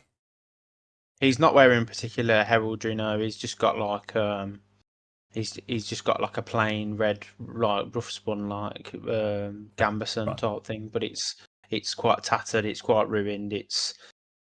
But yeah, I guess there is probably some identifying factors to say that it is potentially linked to the Knights of Solamnia. I don't know if it helps, but I'd probably walk over with Hal to the door as well, and I'd have my amulet on show. Okay. So there's a sort of a look of incredulity passes over this farmer's face, as he doesn't know what to do with it. And you sort of catch him at one point. He sort of almost as if he bows, like, doffs his cap, which is moth-eaten, to you, and then he seems fixated on the amulet. He was looking initially at the heraldry, and then he'll say, Reese tells us that gods have returned. This can't be. It's the truth. I saw Paladine myself, and I think that what happened today was related. I'm worried that it might become a more frequent occurrence around the area. Okay. Roll persuasion then. Come on. 10? Okay. He's not persuaded by his own tender. Do you know, with the persuasion like that, could Theron almost chuckle and go, loony?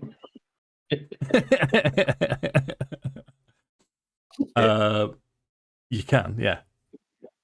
Go on, Josh. Yeah, so it'll be that go. They don't need God. They don't need gods. They need a meal. Get your chamber, get your pots out. He cracks his fingers open. I say normally I'd be mad, but I was about to suggest the same thing. Maybe we can give them a hot meal at the very least. Okay. So with your 10, you can. He's quite dismissive of the fact that the gods have returned, and he's sort of moving over it. You've returned his son. You've given him a fortune for 4 gold pieces for these people is an absolute fortune, and then you've offered to cook them a meal. So they welcome Theron in, sort of slapping you on the shoulder. They're still a little bit weary of Micah and Hal. And then they catch sight of Edda, and it's almost that whoa, it's no. And the farmer will now say, "Well, thanks for the offer. You're welcome to stay." And he points towards the barn, but about 500 miles down the road. if I mean no disrespect, but we're simple people. We don't want any trouble. I'm just going to go up and shake his hand and start blabbing. Hello, my name's Edda. So he's backing away from this, and he's sort of shutting the door and said, "I've only just got this gold." As the door slams shut. And you can hear now behind the door. You can hear, "Have they gone? I don't know. Have a look. I don't know." I'll just say, you don't need to worry. The only one that this one causes any trouble is us. So they're kind of behind the door now, not wanting to come out again. Did you want to do anything else? Is Theron inside? Has Theron gone inside, and then have we all been left outside? Well, what we'll say is that Theron has made his way over the threshold, and the farmer grabbed his shoulders and managed to turn him around as he was marching forward. As he saw Edda, he was like, "No, that's too much for me to handle." I think Hal would lean up against the door and he'd say, "I thank you greatly for your hospitality. The barn will be more than sufficient for us to bed for the night. Thank you, and I ensure that we mean you no harm or ill will." And then Hal would walk away from the door and start heading towards the barn. Okay, so what you will? Okay, yeah, fine. So you I think, sorry, Mark. Edda's interest's been piqued now because the door was shut quickly, and he's like, "Oh, what's going on in there then?" I always start wandering around looking for a way in. Okay, so you can see now as you walk past a window, all of a sudden the curtains are drawn. As you and as you get to the back door, you hear clunk, click, click, And then the next window, you can see someone peering, and then the curtains shut really quickly as you make your way around. But there's a front door, back door. There's windows throughout. It's single story. It's very very. Easy to get in. Yeah, well, yeah. It's a ramshackled building. Is that the right word? Yeah. It works. Yeah. So, did you want to do anything else? I think I have to go in the house now. Okay. As Edda's kind of like searching around the place, I'd probably just still kind of be at the door and just say, I know you're weary. I can't blame you for that. But I saw you bowing your head to my amulet, and so if you want to know more about the gods and their return, then please come speak to me. Okay. And then I'll so just add that. I'm a proper preacher. from the other side of the door, you hear sort of like someone walking away from the door as you finish that little speech. What I'm going to ask Edda for, this is an exposed building. It's that there are sort of torches and everywhere inside. So I'm going to ask you for a stealth check, but I'm going to ask with disadvantage. Yeah, cool.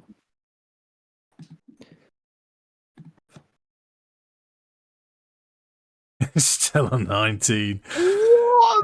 What? So Insane. you spot, what could you spot then? So you spot round the side one particular window as you've gone around the house a few times thinking, oh, well, this is intriguing. You can see a window that hasn't got any light inside.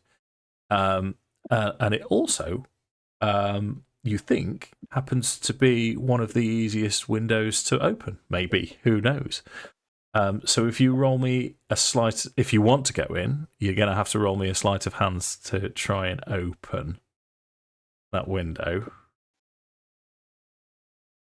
16. Okay, 16 is a reasonable one. So as you open this window, it just slides open quite easily. You can't believe it. They keep it well oiled, which is very nice of them. Very convenient indeed. And inside, you can see what looks like a bedroom, which is possibly the bedroom of the children. It looks like there's a bunk bed and then a smaller bed by itself. So there's 3 children that bunk in this bed. There's sort of dolls around that are literally made of straw tied in the middle. There's sort of clothes drying on the side. There's certainly nothing that interests you in terms of value. And then beyond all of that, there's a door and there's a light underneath the door shining through.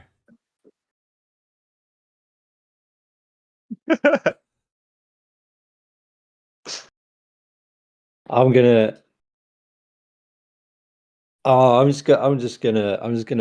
walk in and say, did you realise you shut the door on my face? I thought I'm just. Okay, so as I know they'll be freaked out, but I'm not going in there with any kind of malice. It's just kind of like, did you realise you shut the door on my face? Okay. So as you open the door, the first thing that you're confronted with is the farmer's wife, who screams, and the rest of you 3 guys now, as you're walking towards the barn, sort of licking your wounds and discussing about the Draconians, suddenly realise that Edda isn't with you, and you know exactly what this scream is about. So, initial question for Theron, Hal, and Micah: what would you be doing about this scream? I'd probably be like, "Oh shit," and then running back towards the house. Okay, let's try and get Edda out of there. Okay, Hal and Theron. I think Hal would be getting up and he'd be like, Hal would definitely be getting up and he'd almost be like restrapping his sword belt back round, grabbing his shield, because he, in theory, he doesn't know that it's Edda that's breaking into the house, or as if it's that last Draconian coming. So nice. He's gonna like rush straight out, even though Edda's not here. Like Edda's quite regularly just like stargazing and doing other things. so he wouldn't necessarily put two and two together. Okay, and then Theron. Theron still continues walking down the road for a good 4 or 5 steps. He realises those pair have kind of turned and gone the other way, and he's talking to himself. Bastards! Okay. So it's going to take you a little while to catch up. You're confronted with. I'd like to think it's sort of like the Tom and Jerry cartoons when the housewife sees Jerry. Whoa, Thomas! So she's holding up something. Let's say a bucket, and she's screaming now as you sort of like, do you know your windows open? And she doesn't know what to do. And you can hear doosh, someone running down the hall. It's not a big building. What did you want to do? Oh, me? Yeah. Oh, yeah. Sorry, I'm just gonna be carrying on. Calm down. Look, you just shut the door in my face. Your window was open. I just wanted to make sure you were safe, and please don't overreact. And but all the while looking around, the case in the joint. Okay, make a perception check then.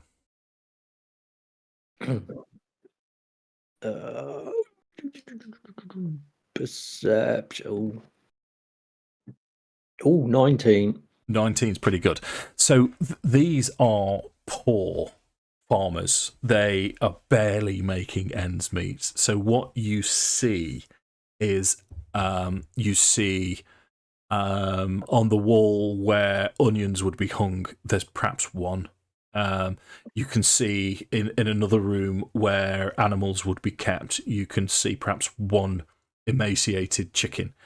As you look around the rest of the building, nothing stands out in terms of finery. There's no treasure. There's no family heirlooms of necessity. And from your Kender perspective, this is possibly the most boring building in the room, which in itself is actually quite fascinating because you've never been anywhere as boring as this before. As you now see the farmer come just around the corner from the front room next to the porch where you're in this bedroom entrance, and he's sort of squares up to you as if he's moving forwards threateningly. This man's stick thin. You could probably blow on him and knock him over, but he's willing to defend his wife, his children, and his property to the last. How would Edda? Okay. Yeah, I'm guessing that my understand. Kender. Yeah, I think they understand the situation that these people in. So it's gone from curiosity and looking around. It's kind of like compassionate and kind of seeing what these people are dealing with and how they're living, and so kind of, I don't know, probably starting to rummage through my belongings pockets to see if there's anything I can find to give them. Just to try and make just whatever. Okay. So let's have a charisma roll from you then, just to see how successful you are with this. Because it sounds like a persuasion check. Persuasion. Okay. Oh, not great. 10. Yeah, it's still not great. So in the heat of the moment, the farmer, he's just not happy with. So you're there holding out. I don't know. I'm going to go back with carrot because it's Louis put carrot in my head. And as you hold this carrot out, it's past its best. So instead of just holding out, it droops at the end, and this farmer will just scream out. As you can hear now, the other three guys get to the window and they can see the open window, and you guys can now see Edda, for some reason, trying to hold out a mouldy carrot to the farmer while he's in their room. I think, I think I'm just gonna back out. Kind of place and as I'm going back out, kind of place the carrot somewhere, and then still kind of trying to rummage, trying to find things, and then kind of as I hear these guys come out, it's like, I know this is a weird question from me, but has anybody got anything we can leave? At that point, Hal would pull out another 4 of the gold pieces, and he'd say, "Look, my friend means no harm. He's a very inquisitive soul. I'm sure you've heard many a rumor about Kender folk, but I genuinely vouch for Edda in the respect that he is just really inquisitive and just wants to understand how other people around the world live. He's a very humble individual. But for your troubles and for the distress we've caused, please take some extra gold." And Hal would place the 4 gold on the window ledge. And rather than camping in the barn tonight, we'll go and find somewhere else to shelter. Yeah, so you again, it's that's 2 lots of fortunes that you've dropped on these people. But they as you back out, they don't follow. And you, yeah, okay. So we'll wrap that bit up then. You make your way out into the wilderness again, manage to find somewhere to camp. You kind of, if I may, you keep an eye on the farm overnight while you're camping a distance away. Nothing else seems to have happened. Wherever the Draconian has gone, well, the leader, it doesn't seem to be round here. What time are we? 10:10. So, where do we want to? What do we want to do from here? Then we'll say it's next morning. I think. Yeah, sorry, Jacob. Oh no, I was just going to say while we're camped up, like Hal would clean up his armor, clean his sword, and then kind of as soon as day breaks, head in. I think I'd be like, we need to get going again on foot, and we've took this little bit of a diversion west, so now we need to head north. And then once we get further north, we can head back northwest. Is that another long rest? That one then, if we're watching. Yes, you can have another. You can have another long rest, mate. Okay, so we're on the next day. You are now. You're getting closer to Vogler as you wake up in the morning. You know you are. So in order, 7 days away from Ispin's funeral, 2 days march to Vogler, 1 day until the Night of the Eye. As last night, you could see the moons almost aligning into this image of an eye. So even though you've only got 1 day left, what do you want to do? What we're looking for on the Night of the Eye, or is it just the fact that the 3 moons converge? Well, strictly speaking, it's just the 3 moons converging. That's Okie dokie. But I think on that kind of note, Howard would or just to get back on the road then. And I think whilst we're walking back on the road, I think Howard would take Micah to a side while we're walking, and he'd kind of place his hand on the back of Micah's shoulder, and he'd say, you fought well yesterday, brother. Whatever's happened, forgive my disbelief in the God's return.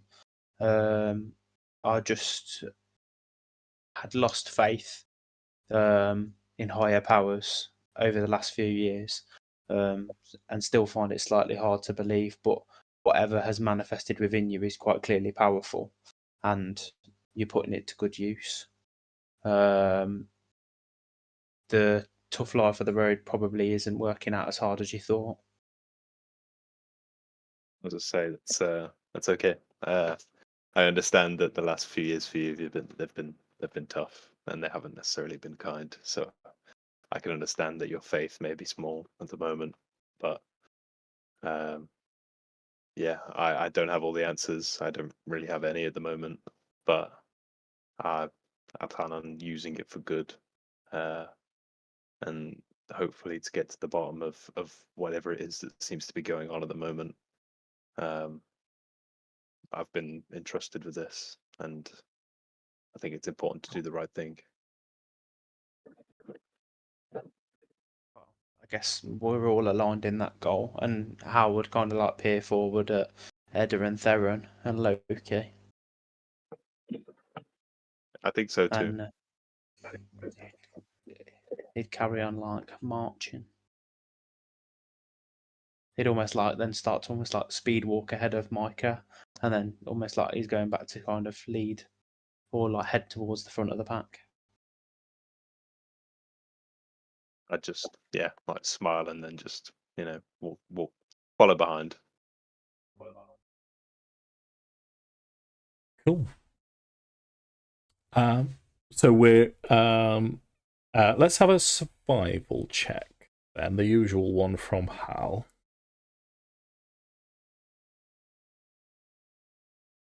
Not bad. 21. Yeah. So you're pretty sure that you're going to be able to guide yourselves to a place called the Barb, which is kind of a sort of an ancient, old, arcane tower, a dilapidated old tower before nightfall. And kind of from my travels of it, other than kind of it being a ruined tower, would I know anything about the Barb? You can make a history check if you want. Back into the section that's been shouted. Natural 20. Natural 20. Mhm. So it was with a -1, so it's 19. yeah. That's fine, right?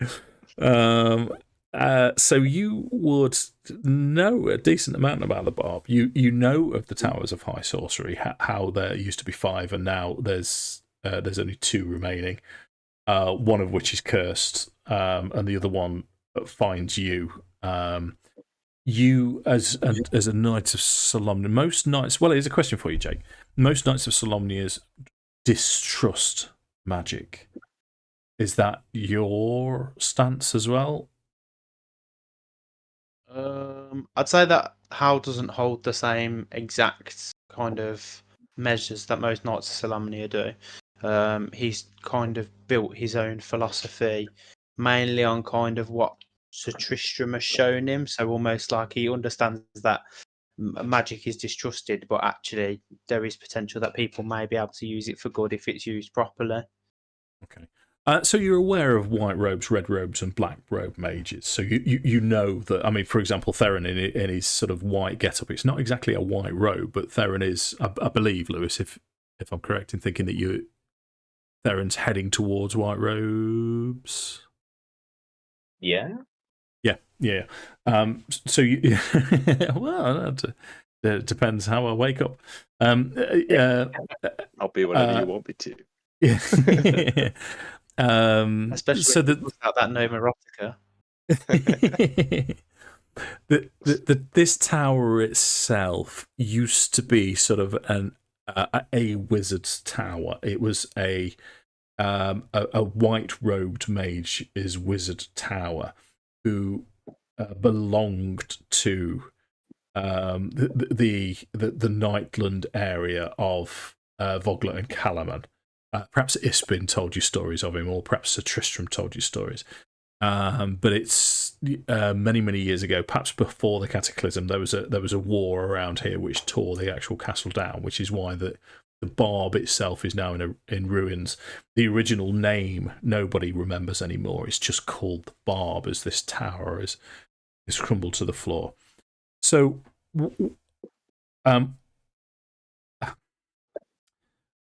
going to do then, chaps, is I'm going to say to you that we'll end the session there, with the exception of congratulations, you can all level up to level 2. Yeah, boy. Which we'll do before we shut everything down. Yeah, boy. Yeah, and then we'll pick it up on your approach to the barb next time. So from top left all the way around, Jake, I'm assuming that you're going to get a level in fighter. I'm going for another level in fighter. Yeah, could you have so guessed? I'll roll d10 if you wish to roll d10. Yep. I've got a 7. I've got an 8. Okay, you take 8 for your level up. So Lewis is going to be a level in Wizard. Wizard. So I'll roll d6. I get a 5. Got a 4. Okay, take a 5. So Craig, Mm-hmm. Rogue. Yep. Yep. D8 is. I've only rolled a 2, mate. Oh, 7. Come on, Josh. Don't let it. Let's not let each other down now. So Cleric. Cleric, yeah. Yeah. D8. I've rolled a 1, Josh. 8. Yes. Come on. That's good going. So you've got a bit of work to do to level your characters up, and like I say, we'll pick up the session. We'll pick up the session next time, heading towards the barb. Don't forget to like and subscribe.